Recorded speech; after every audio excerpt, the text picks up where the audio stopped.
नमस्कार दोस्तों। ICC cricket world cup 2023 जो कि भारत में खेला जा रहा है, इस वर्ल्ड कप में जीतने वाली टीम को मिलेंगे $4 मिलियन यानी 33 करोड़ 17 लाख रुपए। क्या आपने सोचा है कि हारने वाली टीम को क्या मिलेगा? और जब भी ये ओडीआई वर्ल्ड कप खेला जाता है तो इसमें सबसे ज़्यादा पैसे कौन कमाता है? क्या वो देश जो इस वर्ल्ड कप को ऑर्गेनाइज करवा रहा है या फिर आईसीसी इंटरनेशनल क्रिकेट काउंसिल? आइए दोस्तों, आज के वीडियो में इस क्रिकेट वर्ल्ड कप 2023 के बिजनेस मॉडल को समझते हैं।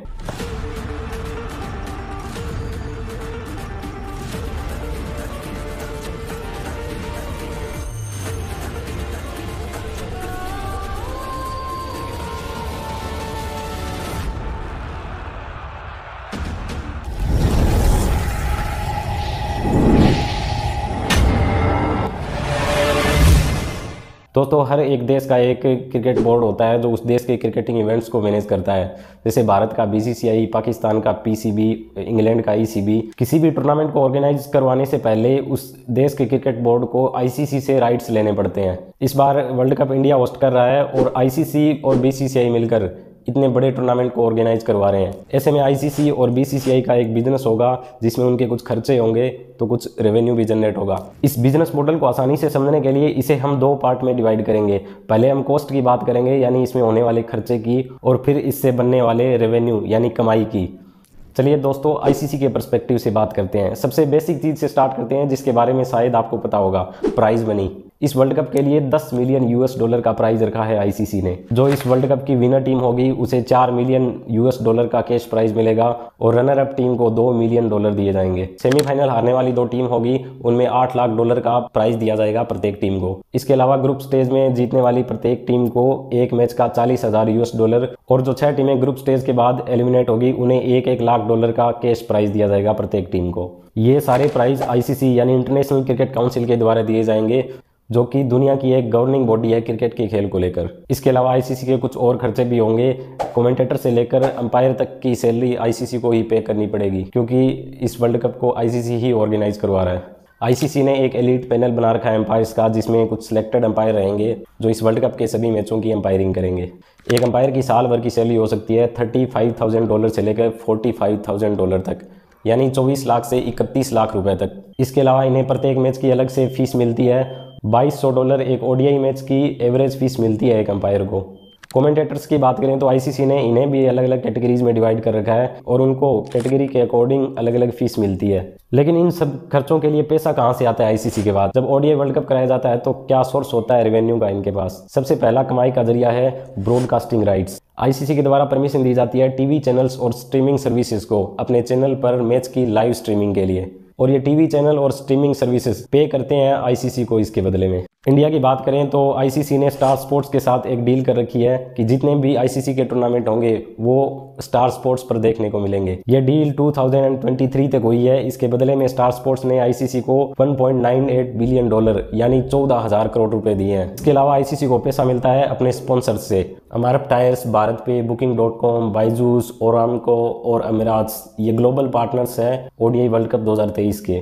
ये टॉप कंपनीज है जो स्पॉन्सर कर रही है। इन कंपनीज की ऐड हो जाती है और ये इसके बदले में पैसे देती है आईसीसी को स्पॉन्सरशिप के।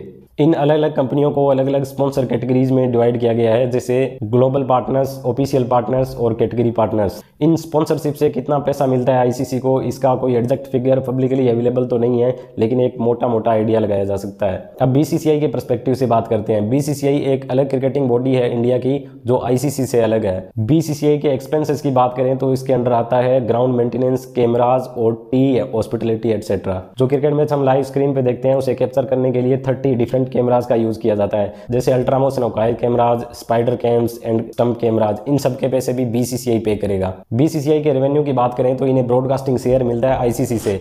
आईसीसी अपने रेवेन्यू का कुछ हिस्सा बांट देता है बाकी कंट्रीज के क्रिकेटिंग बोर्ड्स को। बीसीसीआई का भी मेन सोर्स ऑफ रेवेन्यू है स्पॉन्सरशिप। जो इस वर्ल्ड कप में बीसीसीआई का मेन किट स्पॉन्सर है वो है एडिडास। मार्च 2028 तक ये डील हो रखी है। बीसीसीआई ने इन्हें मर्चेंडाइज सेल करने का राइट दे रखा है। इसके लिए बीसीसीआई का बेस प्राइस है $75 लाख पर मैच और 10 करोड़ रुपए पर ईयर जो कि बीसीसीआई को दिए जाएंगे। ये मर्चेंडाइज पार्टनर होता है, वो अलग होता है जर्सी स्पॉन्सर से। इस 2023 के क्रिकेट वर्ल्ड कप में इंडिया का जर्सी स्पॉन्सर है ड्रीम 11, जिसका नाम इंडिया की जर्सी पे प्रिंट है। जर्सी स्पॉन्सर की बात करें तो सबसे लंबे टाइम तक इंडिया क्रिकेट टीम की जर्सी स्पॉन्सर रही है वो है सहारा। ये कंपनी 2003 से 2013 तक जर्सी स्पॉन्सर रही थी, लेकिन 2003 के क्रिकेट वर्ल्ड कप में इंडियन टीम का कोई जर्सी स्पॉन्सर नहीं था। उस समय आईसीसी का एक रूल था कि कोई भी क्रिकेट बोर्ड उसके कंपटीशन में कोई स्पॉन्सर नहीं ले सकता, और उसमें आईसीसी साउथ अफ्रीकन एयरलाइंस को स्पॉन्सर कर रही थी और सहारा कंपनी भी एयरलाइन बिजनेस कर रही थी, इसलिए इंडियन टीम का कोई जर्सी स्पॉन्सर नहीं था। 2013 तक सहारा स्पॉन्सर रहा था, उसके बाद स्टार इंडिया, ओप्पो, बाइजूस और अब ड्रीम 11 इंडिया का जर्सी स्पॉन्सर है। ये हमने बीसीसीआई के पर्सपेक्टिव से बात करी। अब इसे समझते हैं होस्टिंग कंट्री के पर्सपेक्टिव से, यानी उस देश या उस देश की सरकार को क्या मिलता है जो इस क्रिकेट वर्ल्ड कप को होस्ट कर रहा है। इसके कॉस्ट या रेवेन्यू को इतनी आसानी से कैलकुलेट तो नहीं किया जा सकता, लेकिन मोटे तौर पे देखें तो टूरिज्म का पैसा, यानी फॉरेनर्स मैच देखने आते हैं जिससे टूरिज्म का पैसा आता है। स्टेडियम के आसपास होटल, रेस्टोरेंट और बार्स फुल हाउस हो जाते हैं, जिससे एम्प्लॉयमेंट बढ़ती है, जिसके कारण इंडिया के जीडीपी पर पॉजिटिव इंपैक्ट पड़ता है और देश का इंफ्रास्ट्रक्चर सुधरता है। और सक्सेसफुल वर्ल्ड कप होस्ट करने पर देश की सिक्योरिटी और स्टेबिलिटी पर दूसरे देशों का भरोसा होगा, जिसके कारण फॉरेन इन्वेस्टमेंट बढ़ेगी। इसके अलावा सबसे बड़ा खर्चा होता है एक देश का जब वर्ल्ड कप होस्ट किया जाता है, वो है टैक्स एग्जम्पशंस। दरअसल होस्टिंग कंट्री के द्वारा टैक्स एग्जम्पशन देना होता है आईसीसी को। अगर इस वर्ल्ड कप में इंडियन गवर्नमेंट टैक्स एग्जम्पशन नहीं देती है तो बीसीसीआई को अपने ब्रॉडकास्टिंग रेवेन्यू का 21.8% यानी 950 करोड़ का भारी टैक्स भरना होगा। 2011 में जब ओडीआई वर्ल्ड कप कराया गया था इंडिया में, तो मनमोहन सिंह की सरकार ने एकदम लास्ट में जाकर टैक्स एग्जम्पशन को अप्रूव किया था। इसके बाद साल 2016 में जब इंडिया ने T20 वर्ल्ड कप होस्ट किया था तो मोदी सरकार ने 10% टैक्स एग्जम्पशन दी थी। तो आईसीसी ने $27.75 मिलियन अपने पास रख लिए थे जो आईसीसी को देने थे। एक एस्टिमेटेड रिपोर्ट के अकॉर्डिंग $2.6 बिलियन यानी 2200 करोड़ रुपए का बूस्टअप मिलेगा इंडियन इकोनॉमी को इस वर्ल्ड कप से। तो अभी तक हमने इस बिजनेस मॉडल को देखा आईसीसी, बीसीसीआई और होस्टिंग कंट्री के पर्सपेक्टिव से। अब बात करते हैं ब्रॉडकास्टर्स की, यानी टीवी चैनल्स जिन पर हमें ये मैच दिखाए जाते हैं। इंडिया की बात करें तो ये टीवी चैनल स्टार स्पोर्ट्स है, जिसने कई मिलियंस ऑफ डॉलर दिए हैं आईसीसी को ब्रॉडकास्टिंग राइट्स लेने के लिए।